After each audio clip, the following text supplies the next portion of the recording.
my review of Dragon Ball Super Episode 34. Now, this is going to be the raw review. Stay tuned tomorrow. I will have my subtitled review, or what I call my follow-up to this video tomorrow, so stay tuned. Okay? Welcome to my reviews. I'm Spyke Vonshadow. So today, like I said, we're going to be talking about Dragon Ball Super Episode 34. The match begins. Piccolo versus Frost. In this episode, we find out some fuckery that's been going on. That this whole Frost thing that I told y'all last week about. That y'all were like, oh, Spyke, Goku threw the fight. Goku was trying to help out Frost. Blah, blah, blah. No. It was exactly as I said. I told y'all, stay tuned to my reviews, stay tuned to my theories, and they'll be right. And exactly like I said, it was right. Okay? Gonna find out this Frost motherfucker isn't what we thought he was. He's not this grand champion, whatever. This guy's evil.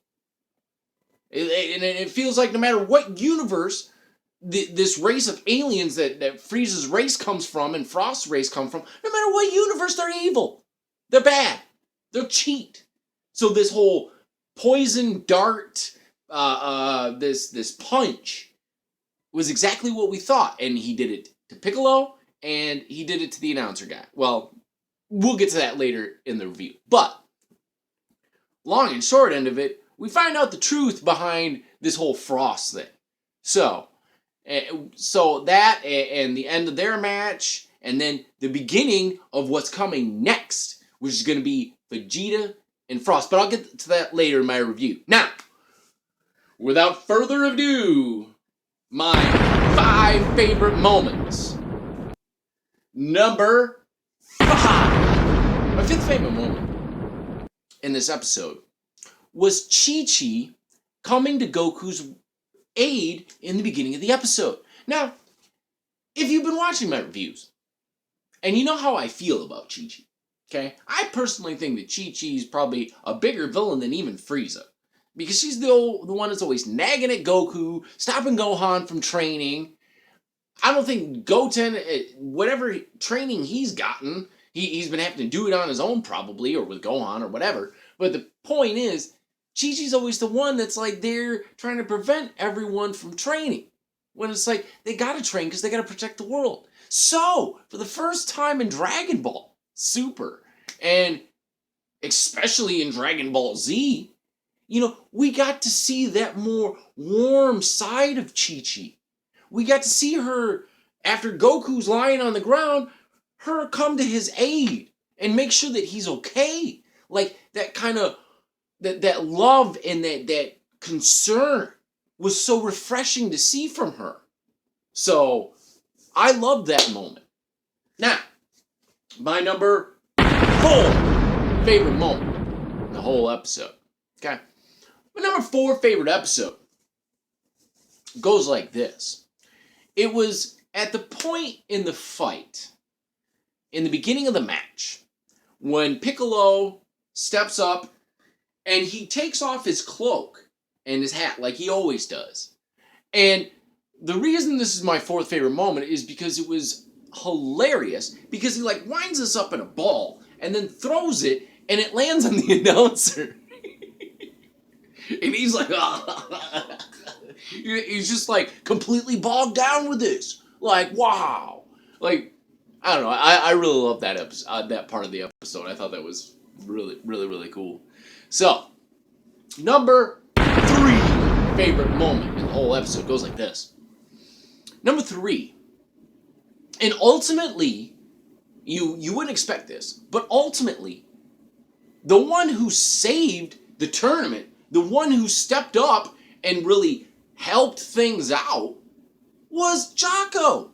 If it wasn't for him calling out Frost on him doing that dirty, that dirty hypno, like, poison punch thing, which, come to find out, he ends up having, like, this little barb inside his gauntlet, or inside his arm somewhere. And it's because he stepped up and said something that they end up investigating it, and the announcer goes and he looks at it, and he's looking at it and he pokes it, and then he gets dizzy and falls down. So, big ups to Jocko for stepping up and saying something. He saved the tournament. So, probably Goku's going to get another chance, and Piccolo's going to get another chance to fight because of Jocko. He was the real hero in this episode. He saved everybody. Well, saved the tournament. Now, my second favorite moment of the whole episode goes like this. My second favorite moment was finding out that Frost is not what we thought he was. You know, in the last episode, we thought he was this grand champion. Like he was this hero of Universe 6. No. He's not the hero we thought he was. He's doing messed up shit in his universe. Probably doing the same type of shit that Frieza was doing. Buying up planets, trading planets, and this whole heartwarming story about, oh, I'm a hero and I'm trying to eliminate war. Bullshit. I called it. I'm calling it. He wasn't this good guy that we thought he was. Bottom line is, Frieza, Frost, doesn't matter what your fucking name is, if you look like these guys and you're in all these different universes, bottom line, evil. Evil. And especially once Piccolo had him wrapped up and they investigated this whole thing, and instead of disqualifying him like they should have, this brings me to my number one moment. My number one favorite moment in the whole episode goes like this. My favorite moment was at the end of the match, was at the end of the episode. After they've exposed Frost, and they've exposed that he's been cheating and using this poison, like tranquilizer dart punch needle thing, whatever, Vegeta steps up. And instead of them just, like I was saying a few minutes ago, instead of them disqualifying Frost, Vegeta's like, you know what? Goku lost. Piccolo lost. It's my turn. It's my turn to step up. It's my turn to step up and show that I'm the best. And if you haven't been paying attention, like I have and like others of you out there, I know there's tons of you out there, you're like me, man. You see these things like I do every week, man. Big props to you for seeing them. Okay?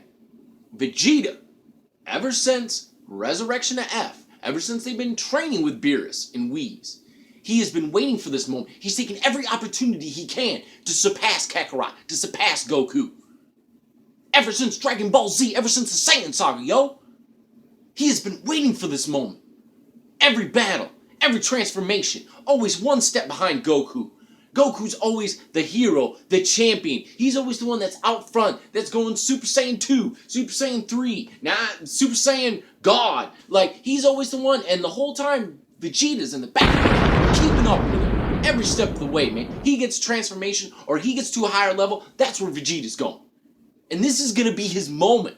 And that's why I'm so excited, because many of you already know, because you watched my reviews, okay? Vegeta is my favorite character, okay? And for the first time in Dragon Ball, we're going to see him surpass Goku, we're going to see him win where Goku couldn't, and we're going to see him rise to greatness as the Prince of all Saiyans, and I guarantee he's going to say that too. We all know how Vegeta is. He's going to rise to that greatness, and he's going to be like, hey, showed y'all, all these years, I've been working and working and working, and now look at me. And he's going to go out there and he's going to destroy Frost. Right? Thank you for spending your time with me today. I'm Spyke Vonshadow. Stay tuned tomorrow. Because tomorrow, I'm going to do my follow-up video where I'm going to go a little bit more in depth into the episode, especially because we'll have the subtitles. It'll bring a greater context to the episode. And, you know, I'll be doing my follow-up and we'll get more into the greater context